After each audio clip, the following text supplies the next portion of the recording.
Okay. Okay, folks, can you see that? Because I got to talk. And if my body is blocking that, maybe you want to move over here or something. Because remember, you don't have to be exactly where I need you for rehearsal. So come so you can see this.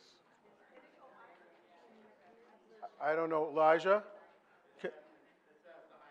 That's the highest it goes. So I need to adjust soon and get started. So if you can't see, move so you can see.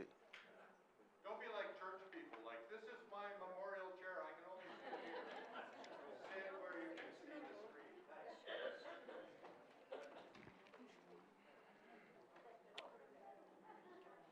Okay, I figured because you were hearing this morning and this afternoon, I think some very wonderful explorations of the themes of the spirituals. I didn't want to talk to you about that. And some of you were here last year. My presentation is very similar to Andre's that he most likely shared with you last year. So, but I want to talk to you all about a frame of reference, and I use this in different forms for music educators, arts educators, but for any of you who take part in worship and the arts, I think this has a lot of value to you. Body, mind, spirit, voice are calling us arts educators in the 21st century. You are, the very fact that you sing in a choir, you are part of being an art educator, whether you think it or not. You don't have to be the teacher, necessarily. If you are, that's fine. But you're a participant in making that. This mantra was one of Helen Kemp, who was for many years a church musician in New Jersey, in Pennsylvania, in Oklahoma City. Later served as professor of voice and church music at Westminster Choir College. And she and her husband met there as students in New Jersey. They were married in the Bristol Chapel. And I gave the eulogy for her on September 2015 in Bristol Chapel. This is Helen right there. This was about 10 days before she died. Her mantra was body, mind, spirit, voice. It takes a whole person to sing and rejoice.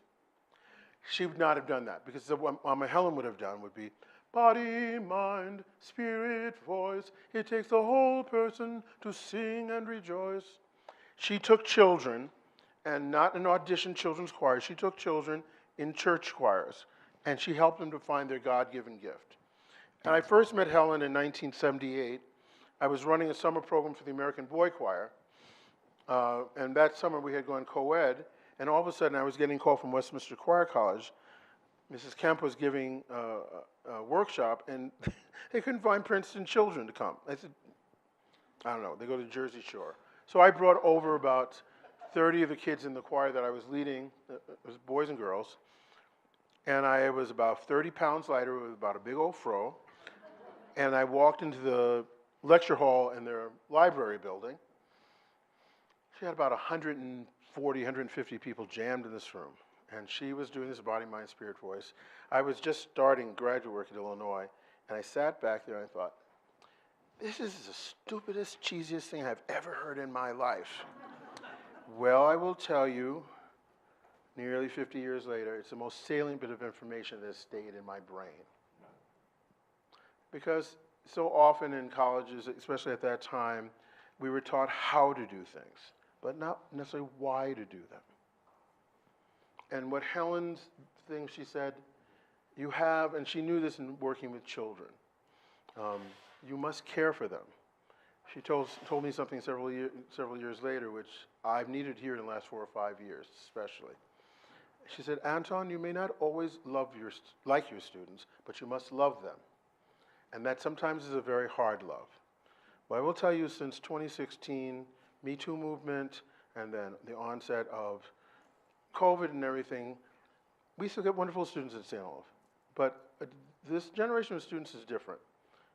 They're very entitled. It crisscrosses socioeconomic, racial lines, a lack of gratitude, instant everything. And I was about to leave. I was ready to quit. Thank God for sabbaticals, because I want a sabbatical. My dear college roommate and good friend took the choir for a semester. And thank God I have a group of students like pre-2019.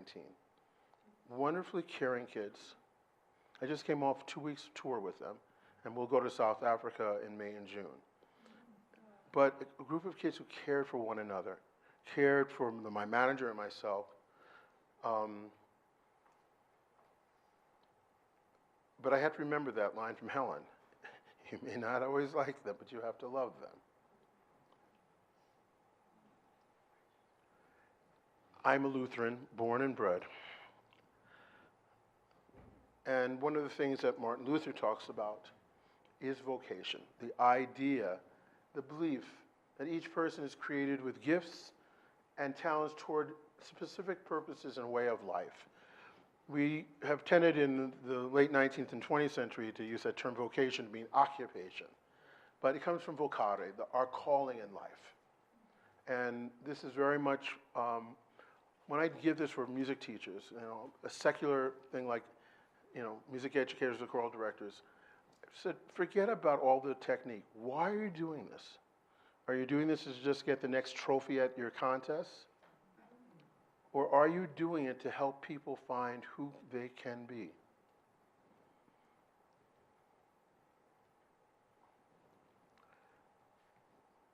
When I started off in this business, I wanted people to call my name the way they did, at least in my day, with Robert Shaw. It was like, you worship the ground, you worship the ground. Well, one, as I started figuring out more of my gifts and talents and strengths and weaknesses, I was no Robert Shaw. I couldn't be Robert Shaw. And then the more I found out about Robert Shaw, he was a very complicated man. So for all his genius, there was a side that I would never want to be. And I remember talking to Helen about this. And she said, do you think about what more you give to the people you teach? And what do they gain from being in choirs to study music? So these are just some of the things that I like to think about. And this is a lecture I give often in the senior year for my music students who are in my conducting classes. First of all, music is formational in our values and faith. And again, whether I'm talking to a group of people like you who may have connections with communities of faith, or if I'm talking to a bunch of choral directors at ACDA, in this day and age, especially if kids are not going to church anymore, where will they find out some of these things? I wish I could say it happened in their English classes, but no. It doesn't happen in the math or the science lab. I'm not knocking STEM, but maybe in our music classrooms, especially choral music, because we deal with texts. I can tell you that for me, I was lucky our church, I grew up in an LCA congregation, and most of the elementary schools, they were Lutheran, Missouri Synod, but we had K through 6. And I went to Sunday school. I didn't always want to go to Sunday school. My mother was a nurse, and if we were sick during the week and she said, oh, I'm sick, I have a temperature, the thermometer went in our mouth. For Sunday school, it went in the backside. I'll go to church. I don't need that, okay? But I can tell you, and I had wonderful teachers in Sunday school, all through Epiphany Lutheran School. But I know my scriptures because I sang them. My introduction to the Psalms. I mean, I would have never read if I had my say, Kings. But when you sing Elijah, you do the Mendelssohn Oratorio, you get forced to read Kings, How do I first remember Isaiah? Thank you, Messiah. Thank you, Handel. Comfort ye,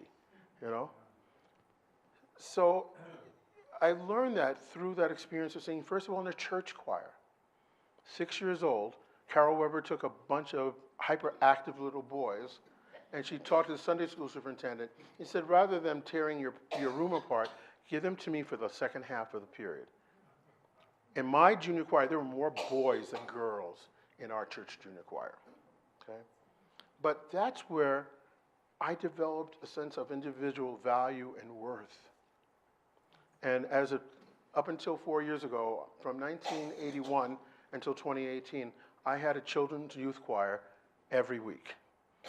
I started a group in Northfield. A group existed in Northfield Youth Choirs, but I started the boys group out of that.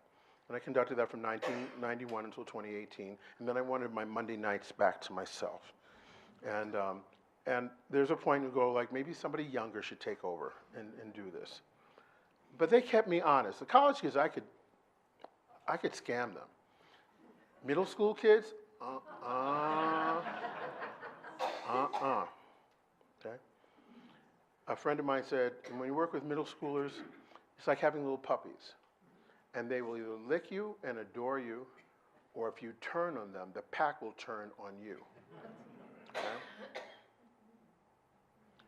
Second thing, music builds community. And you know that.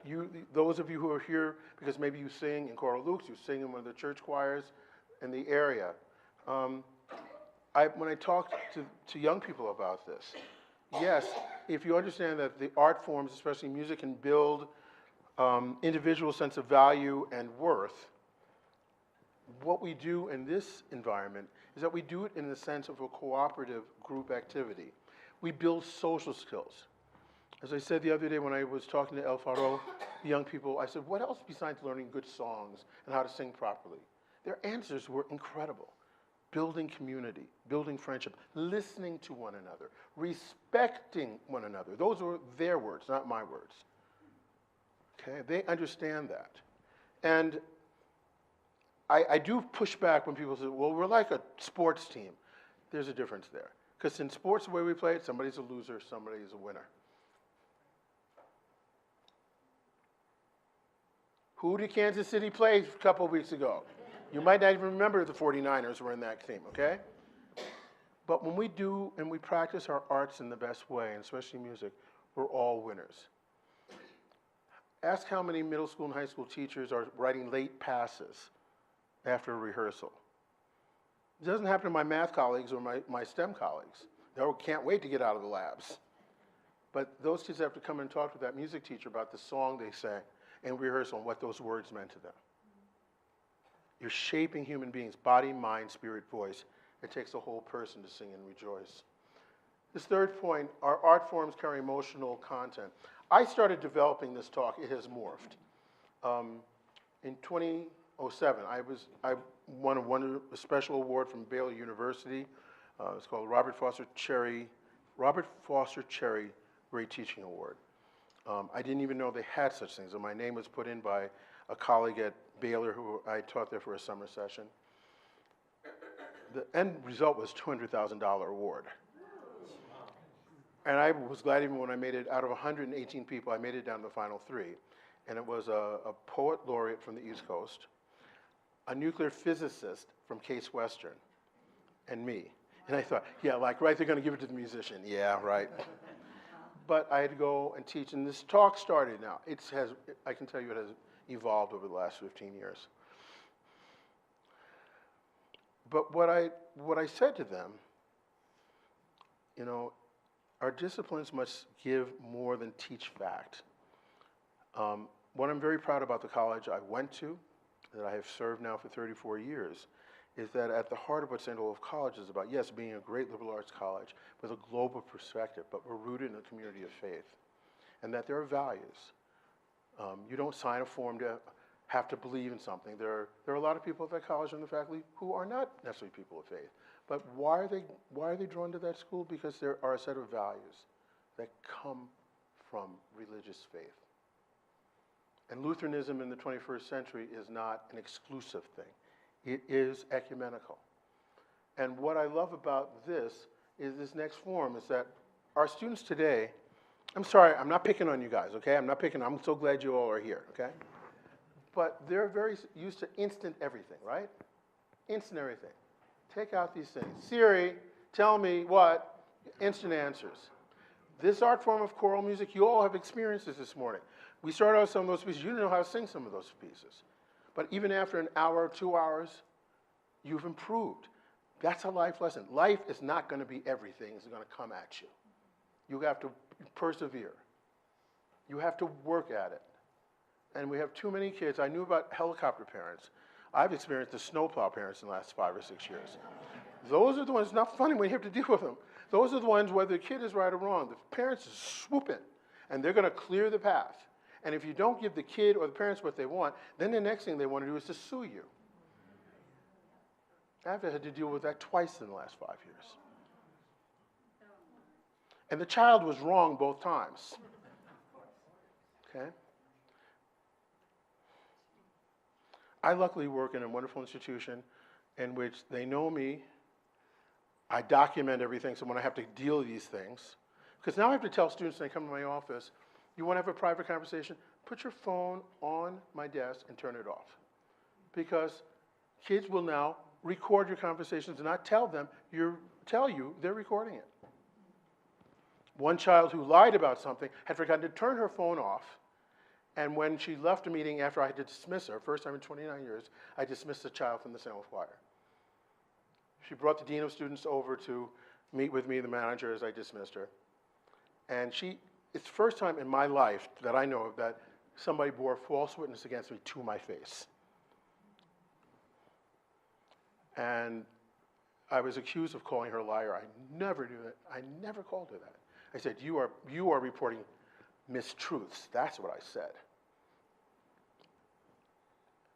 I was getting letters from her grandparents. We thought you were a better man of faith. And to call our I never used those words.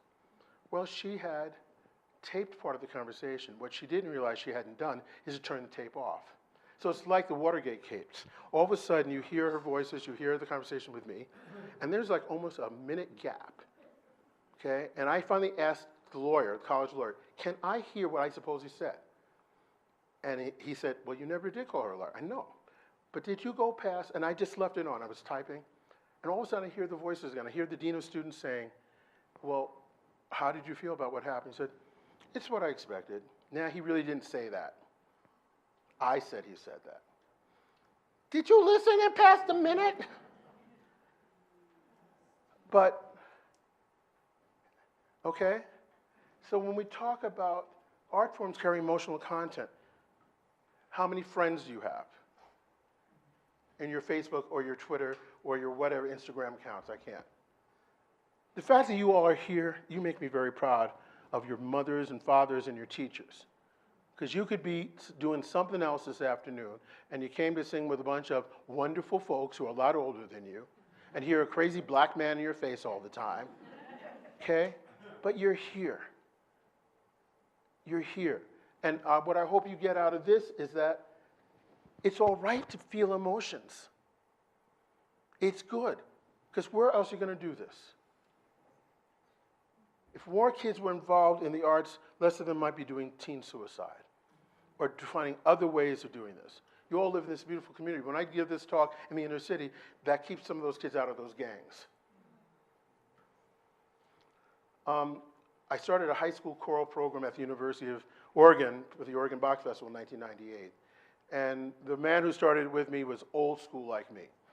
And so he said, no, you're not going to write an email thank you. I want you to write thank you notes, handwritten thank you notes. So when I talk to you about emotional content, what we teach, what we do, especially in the choral realm, we help people, we help you, we help young people develop into expressive, compassionate, empathetic individuals, and hopefully not simply musical robots. We can often say, this is an African proverb that was told me years ago, we can often express in song what we cannot say in words. But after these summer programs, I get a lot of these. I've stopped reading them on the plane because I'll start to cry. This woman thought I was having a nervous breakdown when I was reading things and was boo-hooing all over the place. But here's one of them. You taught us and taught me emotions are okay. In our society, this is a 16-year-old, in our society, it's often looked down upon if you're emotional. It's seen as weakness, but you see it as strength. One of the reasons I chose music is because of how it emotionally touches me. There is something so special about how it's a universal language. You not only legitimize emotions, but you nurture our souls. You push us hard and expect the most of us. Hear that? You push us hard and expect the most of us. It's not just y'all, I do it too, okay? Yet you never forgot to tell us that we're doing well and that you're proud of us. Everyone wants to be recognized and understood. Even though there are 85 of us, you managed to come right up to us and stare into our souls. I never felt uncared for. This summer academy has saved my life many times. The year previous to my first experience here, I was suicidal and depressed. And one of the few things keeping me uplifted was music. Every day I walked into rehearsal let me know that there was something to look forward to. When I came here, I found something I was looking for and needed. Here, you and others say that we are all one family, and I believe that is something that you strive for us to understand. I realized when I left here the first time that there would be people other than my parents and a couple of teachers who cared if I was gone. Recently, I've received help in overcoming depression, and I feel I have to thank you and others for part of that. This experience showed me what there was to live for and that I had something to give to the world to help others find beauty. This is one of the reasons I sought help. I will always continue my music because it might just give someone else enough joy to carry on for one more day. Woe is right. One of the things that I love about the place I work, and they've taken it out a part of the mission statement, I find ways of redoing it in my talks, is that we would say we would train young people for lives of worth and service. In these last few years of political correctness, to say anything with the word service might connotate servitude. I'm not talking about that. I'm talking, oh yeah. Larry was on our board for many years. Oh yeah, I'm not sure if you all got that at the board level. We heard it at the lower levels. But that's what St. Olaf is about, and still is about, living lives worth of service. Art forms, music transports our spirits. Why do you think people have these earbuds in their heads all the time, Sometimes when I first got this job in 1990, I knew what the kids were listening to because I was listening to a lot of the same stuff. I don't know what the heck they're listening to now. And what they call music, I said, okay, that's fine, thank you very much. Okay? But it lifts our spirits, I always knew when my mom was in a good mood in the morning. She'd be humming and singing.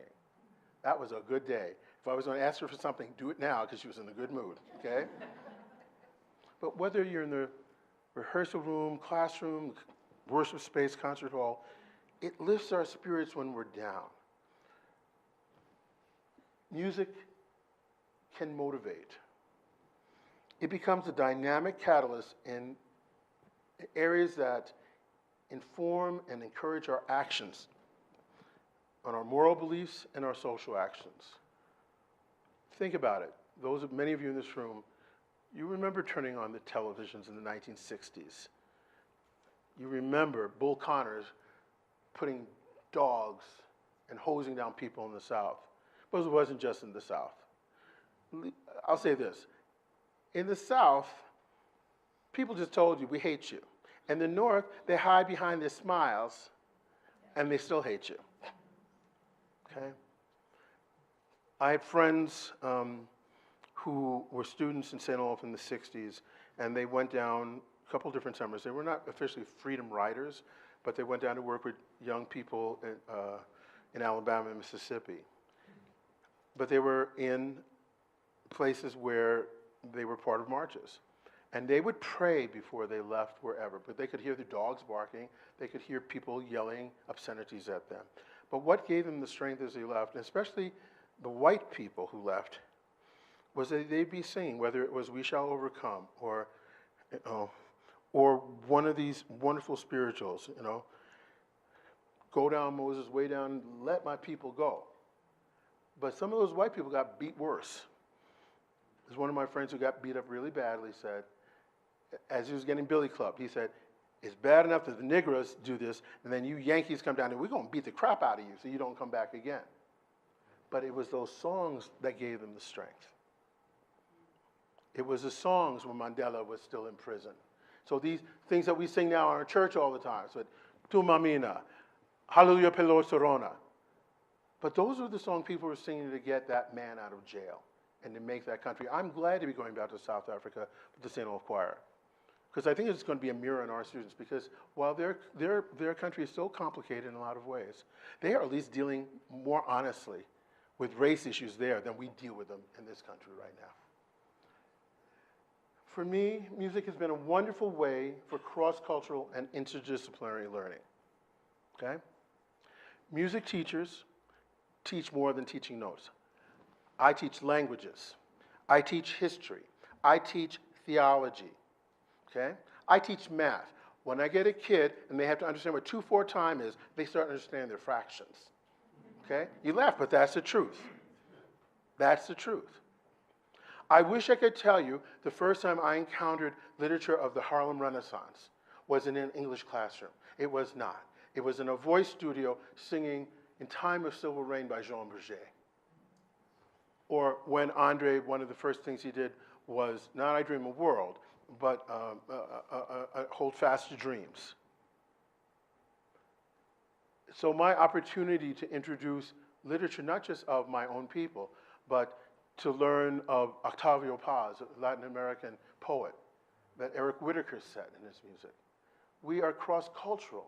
And when you do learn, and there are times when I taught at Calvin College, and even when I came to St. Olaf College, that students had never had a black teacher in front of them. And they only know the stereotypes of the movies or the television shows. I went to this Lutheran school.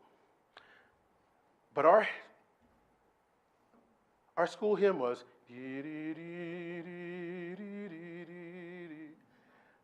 but our school hymn was, Trega ira igen vara.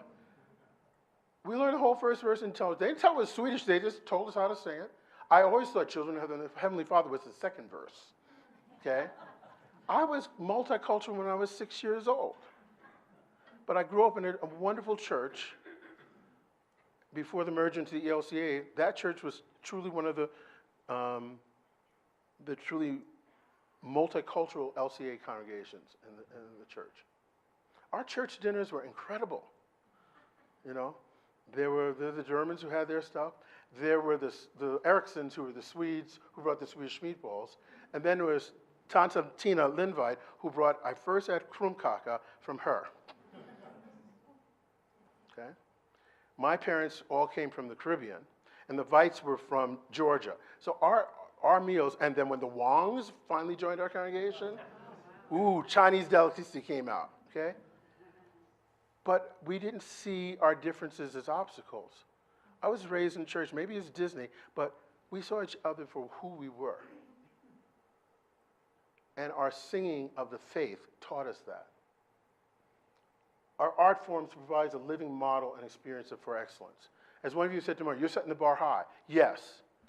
Because maybe in the arts are one of the last places we've gotten things so mediocre in this country and in this world. But we're the last places where people are asked to stretch and to be the best versions of themselves. Stop asking me, I hate the word authentic. Tell me when you put me in the grave, have I been authentic? Can I be the best version of myself every day? Some days it's really hard. But can I be the best version of myself? And what is excellence now? Because sometimes you use this, and I get the left-wing folks coming at me saying, if I do this, excellence, it means you're being elitist. I don't think Martin Luther King worked his life for excellence to be elitist. He was trying to include people. But you do your very best. And we've gotten to a point in this country, we let any sort of thing be said, and people are not held accountable. And we accept mediocrity as the best we can do. And I'm old school. I tell these children when I go out and do it, I'll say, I'm old school. I'm not here to entertain you. I have some of my younger colleagues, and I said, they're for the young ones. I'm not going to be around that much longer. I treat you like family this morning, okay? I only got a limited amount of time. I don't have time to appease you all. And you're doing real well. And you're going to do better after I'm done with this talk, okay? But what is excellence for you? And what do you hold yourself and hold others in gracious ways? I found out a dear woman in this choir knew my dear mother. She came and told me a wonderful story about my mother, okay? My mother would say to folks, I don't know if you ever heard of this, because she only say to people who ticked her off. She says, God loves you, and I'm trying hard, but you're pressing my buttons today, okay? You're pressing my buttons today. And I hear Mommy, I quote my mother more of these, God helps me that I quote her so much these days. She thought I never listened to her, but I did. Even after she slapped me upside the head, I listened to her, okay? But what we do, These kids take out, Alfaro told me this the other day in their answers. They can transfer those things out of their choir rehearsal into their lives to be better students, to be better neighbors, not to accept somebody being bullied. And our art form is an incredible opportunity for healing. Another one of these notes is from a young man. As you know, life has not always been easy for me, and music has always been a realm of healing and self-preservation. With the guidance of you and others here, I've learned a lot about myself, and I've realized that I want to help others heal through music and performance. The safe haven of learning and creating music means the world to so many of us. It's a healing art. I had to write an article for a book that came out, a chapter in a book. And when I started thinking about what do we do, instrumental vocal music, this is especially in Lutheran higher education. Well, we're often the ones to be called upon at times of hurt and healing, to provide that music for comfort. But we're also the ones to be called upon when there are times of jubilation, when the band or the orchestra is lead, whether it's commencement or an anniversary year. This year we inaugurated our first female president, thank you, Jesus, and she's doing an incredible job. Music is what does it.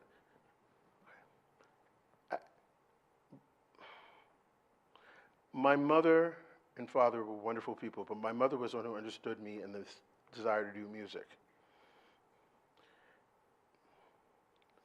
The last 8 years of her life, she suffered dementia.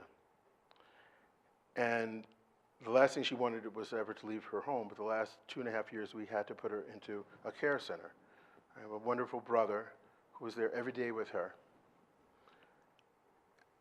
And she was being over-medicated. I had to confront her doctors and everything. Got the medication taken her, but the last day I was with her was December 28th, 2007. 2006, she died in February 13th, 2007. And I'd gone in because they were telling me about the sunset syndrome. Yeah. Not at 10 o'clock in the morning. You're over-medicating the woman. Okay? The 3 or 4 days before that, she'd been fine, very clear, knew who I was, knew the rest of the relatives. But that day at 10 o'clock, I went in because I was going to spend the whole day with her.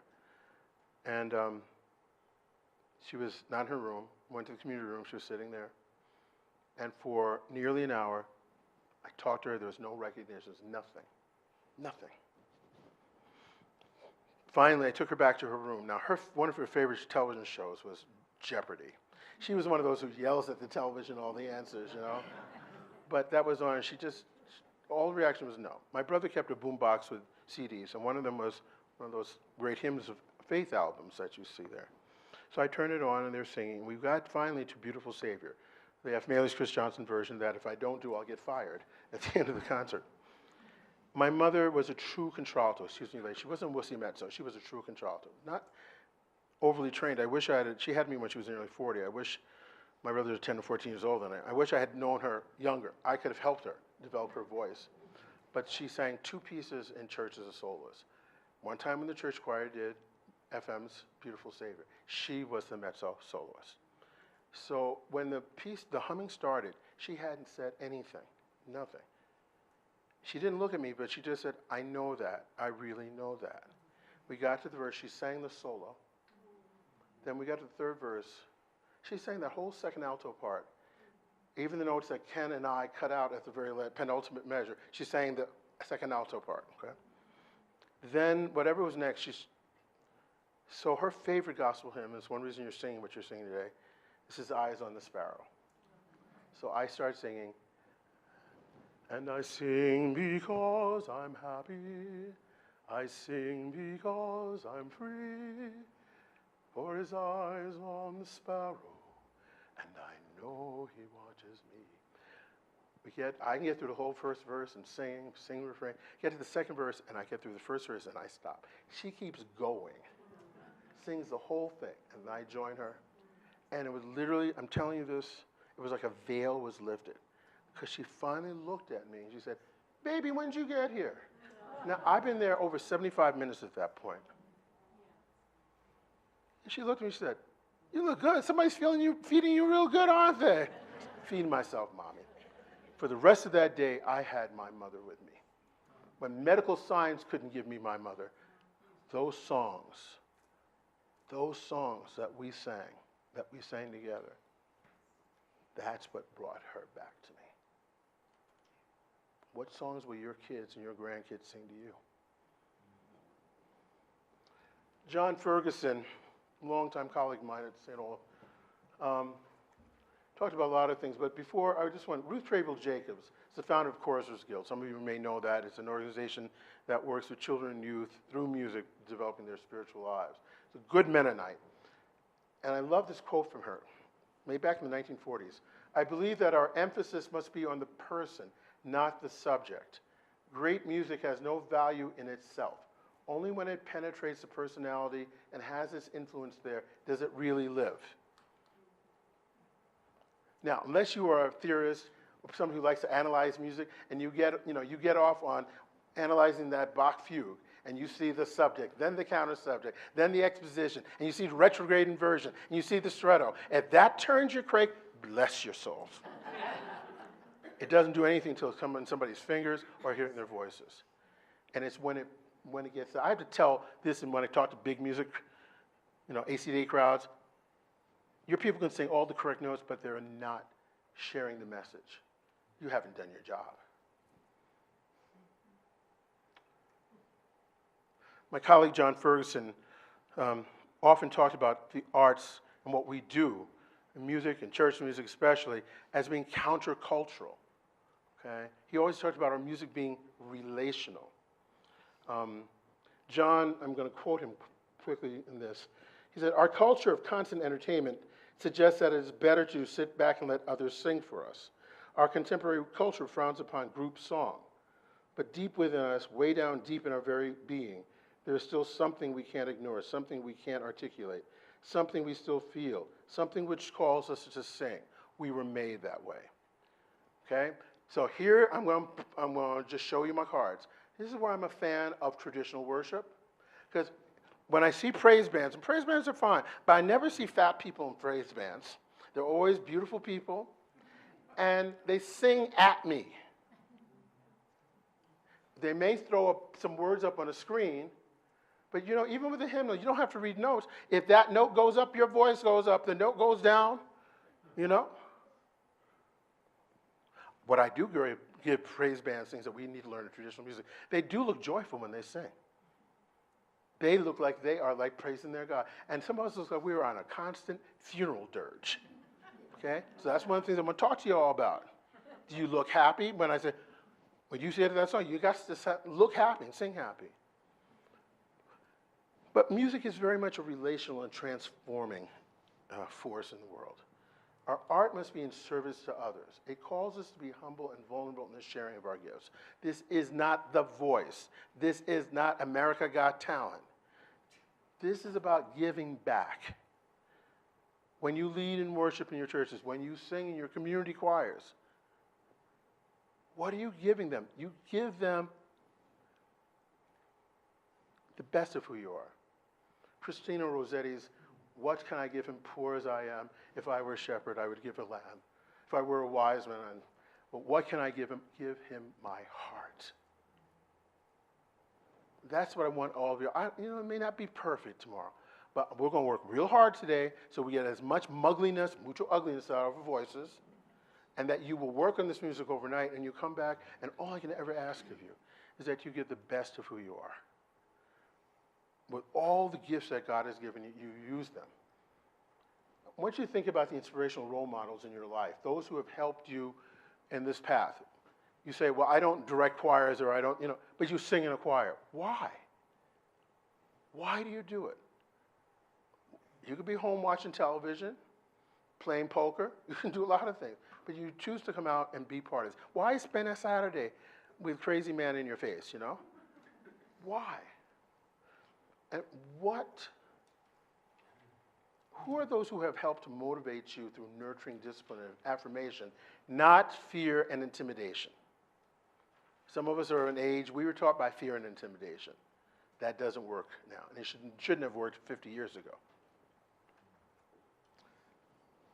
Mama Helen Kemp was a very wise woman. She really was incredibly genius, but her genius as a pedagogue was to take these really intense educational theories and theological ideas and break them down so children could understand them. I'm a better teacher because I had to learn to teach children first. I can fool a lot of adults. Can't fool kids. You just can't. As I said, they're like dogs. They'll bite you in the behind if you, or they will lick you and be your best friends. Okay? But Helen said, we are imprinting musical memories for the soul and for a lifetime. She worked with children all her life, and then she, not her children, she said, I want to go to a senior living community. And got there, and they didn't have music. She started a choir, the Manor Singers. And I had said to her, I said, Mama Helen, I use things of yours, we sing all choir. They don't know it's yours, okay? And she said, oh dear, you're right. It works with them too. And I said, one time, I said, well, how's your number? You got a balance? She said, well, in the fall we started out, but some of our tenors and basses have decided to go to heaven. But at least they went with a song in their hearts. Okay? She was always looking to the future. But she gave this talk 25 years ago, I remember it. She said, we are imprinting musical memories for the soul in a lifetime. For in this high-tech world, in 1999 she started this talk. Think about what it is now. Artificial intelligence, that scares the crap out of me. For in this high-tech world, the music we sing with our children, with all people, makes us responsible for what we put into their hearts, minds, and souls. And then she would quote Tom Brokaw, it is not enough to wire the world if you short-circuit the soul. It is not enough to wire the world if you short-circuit the soul. You all get if you're doing this, but this is the reason you all need to be when Corolux decides, yeah, we want to have a youth choir, to support them and help them be able to get back into the community. When you have to pay taxes, I went to a Lutheran school. I went to Episcopal High School. My parents always felt we pay our taxes because my two older brothers went to public school. And they said, we want the children, if we're sending you to this school, those children need our support so they can get in the schools what they need. Okay? You need to support. Some of the challenges we're facing now, and so for those of you, are any of you still actively teaching these days? Okay, heed my words. And the rest of you, if you're parents and you're raising kids, don't become helicopter parents. God, please don't become snowplow parents. When I get college kids doing this sort of stuff, when are they going to learn? Parents swoop in, you're not helping your children, especially when they have done wrong. And you've cleared the way, how are they going to learn how to be their better selves? All you teach them is, I have privilege so I can sue somebody. What are we coping with now? We're coping with students and families in an age of entitlement as we deal with helicopter and snowplow parents who want to avoid failure for their children at all costs. I was taught, I didn't fail. If I made a mistake, why did you make that mistake? And figure out why you don't want to do it again. In our household, it was, we come to school one time for you. One time. My daddy worked in the city, so it meant mommy coming. One time. I always tell you the day it was for me. It was November 22nd, 1963. So those of you a certain age, you know, this is the day President Kennedy was assassinated. But we had a substitute teacher that day at Epiphany Lutheran School, second grade. And I had, if you remember, Little House on the Prairie, I had a Nellie Olson in my classroom. But her name was Julia Doolittle. And she kept going the whole day, well, teacher, the boys can't do this, the boys can't. And she sat right in front of me, she had long pigtails. Something snapped inside of me. And so I started tying up her pigtails in knots. And our pastor was the principal of the school, and the classroom, it was chaos. And all of a sudden we hear pastor's voice going, boys and girls in the second grade, calm down. And why do I hear Julia Doolittle yelling out Anton Armstrong and saying, 2 of you will come to my office after this announcement? And then it went to an all school, and he told us that President Kennedy had been killed. We went to church, we had a service, and that was Friday. Monday was off for the funeral. Tuesday morning, I was writing 100 times, I will not misbehave in class. Okay? I will not misbehave in class. my mother had to come to school that Tuesday morning. She said, "That's it, child. You knew my mommy. That's it. No more. No more." Okay? There are consequences, and you learn. You don't fail. You have challenges, and you figure out what to do to go forward in this life. That's what we do in a choral rehearsal. You may not get everything right the first rehearsal. It may be 10 times. But finally when it clicks, conductors know it, but you all know when it sounds right. You all know, we finally got that note. Yeah. Yeah. Okay. Me Too had to happen. But some people have abused that. My students these days, they have no problem speaking to authority figures. They have no problems with confronting authority figures. They don't have the chutzpah to deal with each other. And they won't call each other out. You all need to know, in the Bible, it said, if you have an issue, you go and speak to that person. And you still then need to bring somebody else to be witness to do that. Not some anonymous reporting form. And when you have an issue, can you talk and listen to what the other person may be saying? And try to meet somebody halfway. And not that my truth is the only truth and it has to be heard, whether it needs to be heard or not. That's a generation we're dealing with. And they have to, if their parents won't help them, then you all may have to help them. You knew my mother in her later years, Faith. There's a wonderful woman who went on in the LCA to be ordained, Barbara Hossamer. Barbara told the story because her son came to St. Olaf in the early 2000s, and she came, she said, "I need to tell you something." She came to my house. "Your mother laid me out." I said, "What?" She said, "My mother and your mother were in the same welcome group." I said, "Yeah, I think I remember that." She's more my brother's age. But we used to have a bowling alley in the church, so where the classrooms are now between the fellowship auditorium, that was a bowling alley. And Barbara was running through the church. And all of a sudden, my mother turned the corner. "Barbara Hossamer, you know better than that. God's looking down on you, and I'm telling you what God would say. Stop running in church." You know? I grew up in a household, in a neighborhood. If mom and dad weren't there, our neighbors took care of us. We were a village.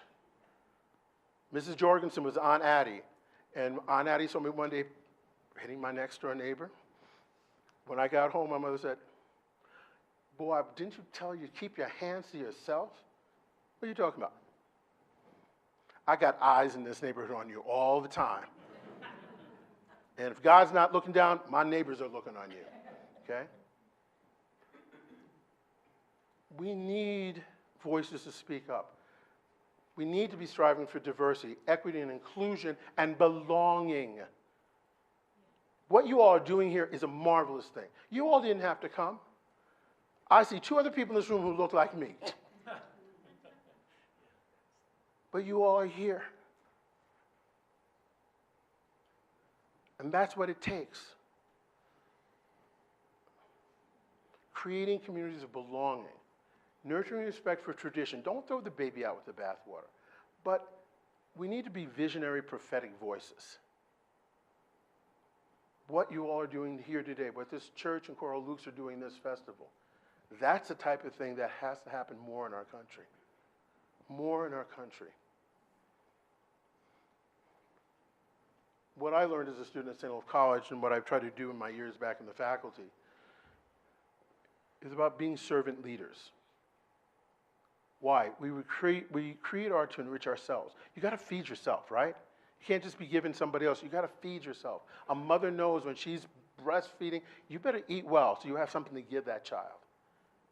What do you have to give the people to enrich yourself and inspire others for lives of worth and service? And nourishing whole people. This is what scares me about artificial intelligence. Where's the whole person in all of that? And I get scared. I sleepless nights. You know. This is the first semester we actually had to confront, are you writing the essay of your own intelligence, or how much have you used? I thought I had close to 1 because somebody was giving me something, and I knew where they found it. They did not find it in my lecture because they were quoting a quote about me which is misquoted. And I called that student in.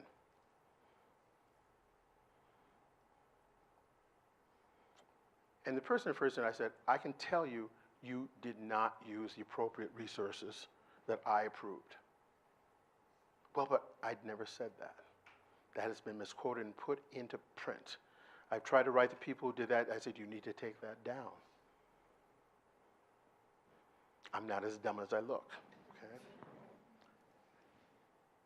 Elijah, is this piece going to play?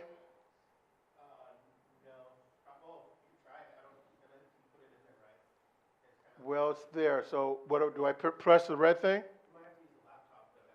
Oh, just press the laptop. Okay. Okay.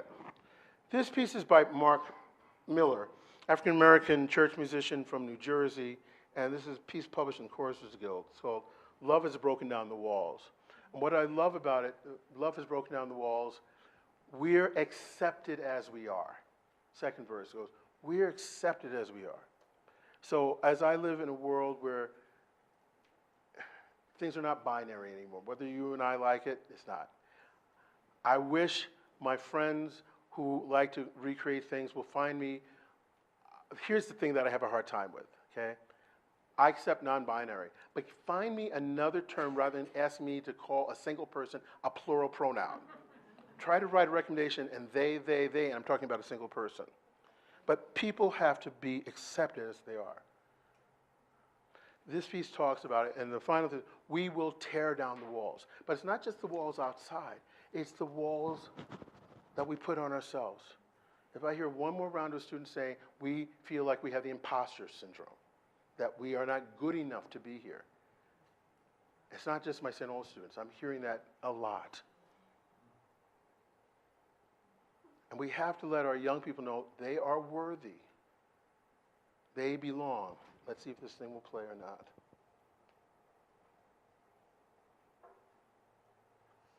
Come on. It's deciding whether else wants to play. I'm not sure. We've had issues with the videos before. Okay. Is your laptop on the church server? Time is almost up. Question. Would you build a website for a major Oh, brand that'll work. with more than 200 million users using Wix? Well, we did. Here it is. It's not going to be sound in-house, but...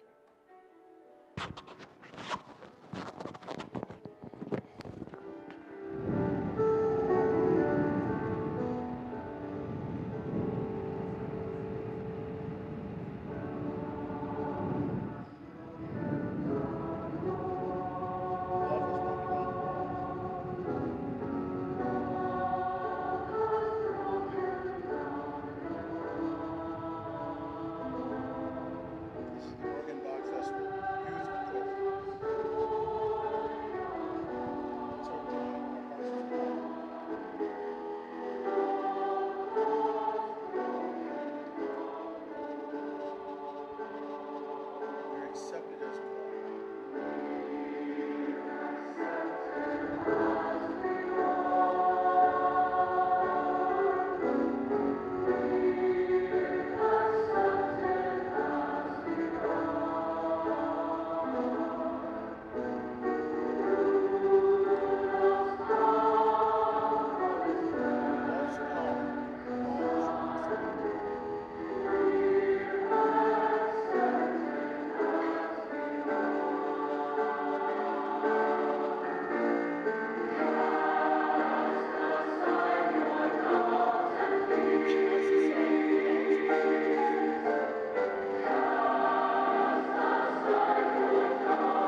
Okay, Elijah, help me out of this thing.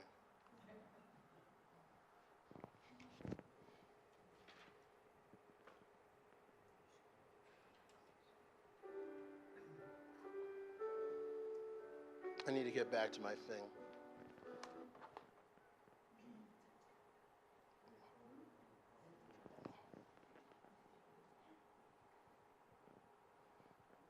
Yeah, okay, thank you.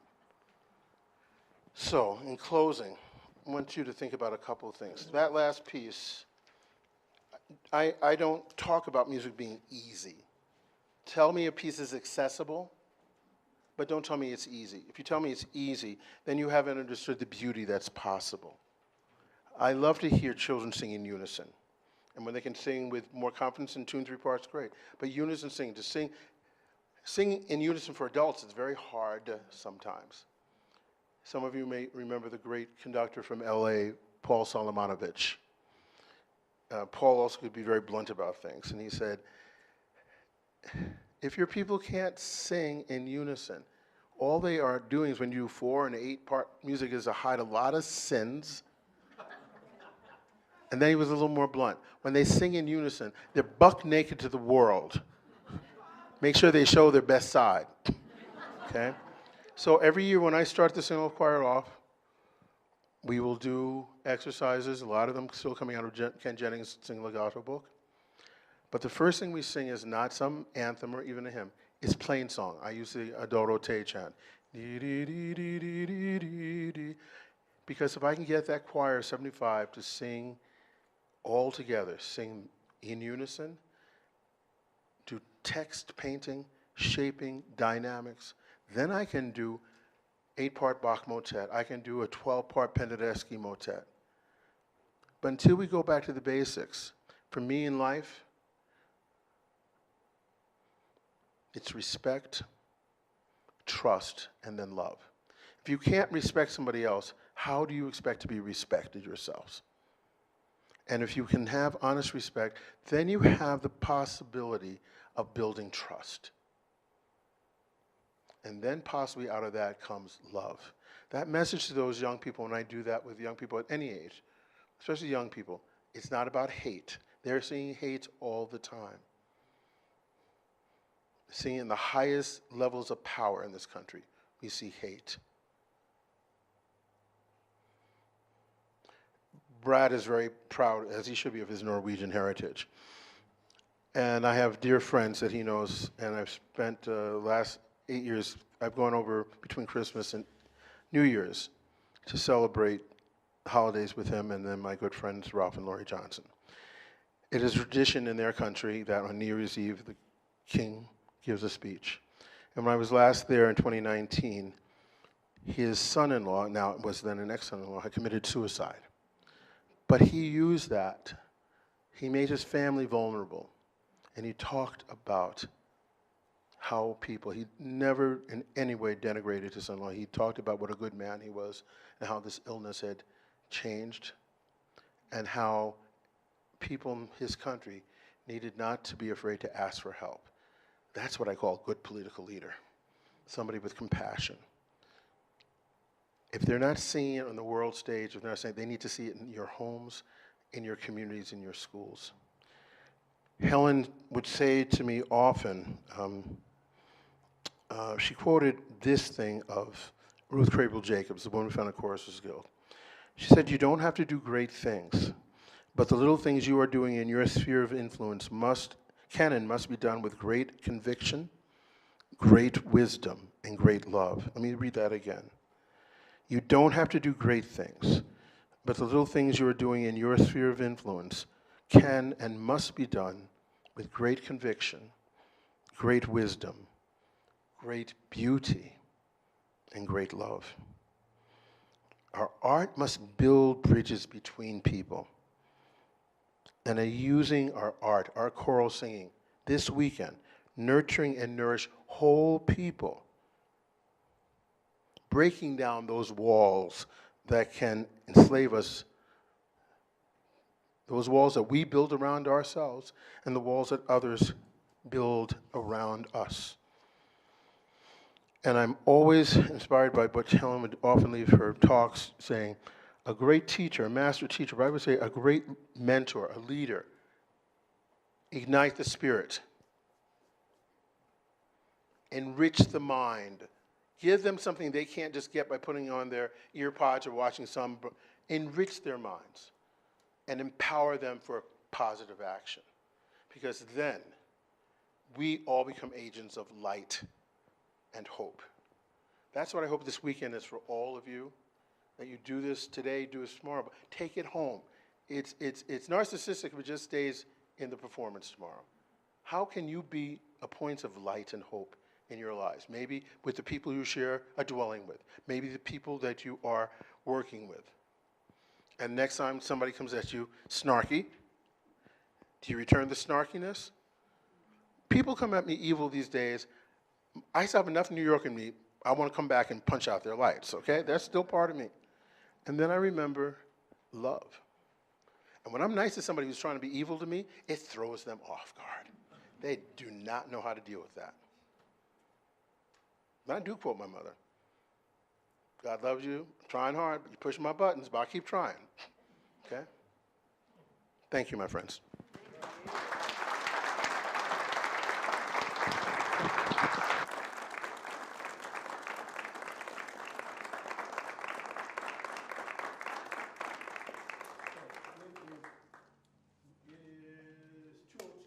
I need you in your seats at 2:10 because our percussionist is wonderfully coming. I misunderstood the direction Brad gave me.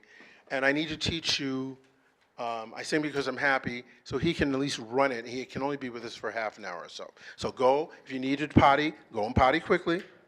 And then come back in the seats where I assigned you this morning. Thank you.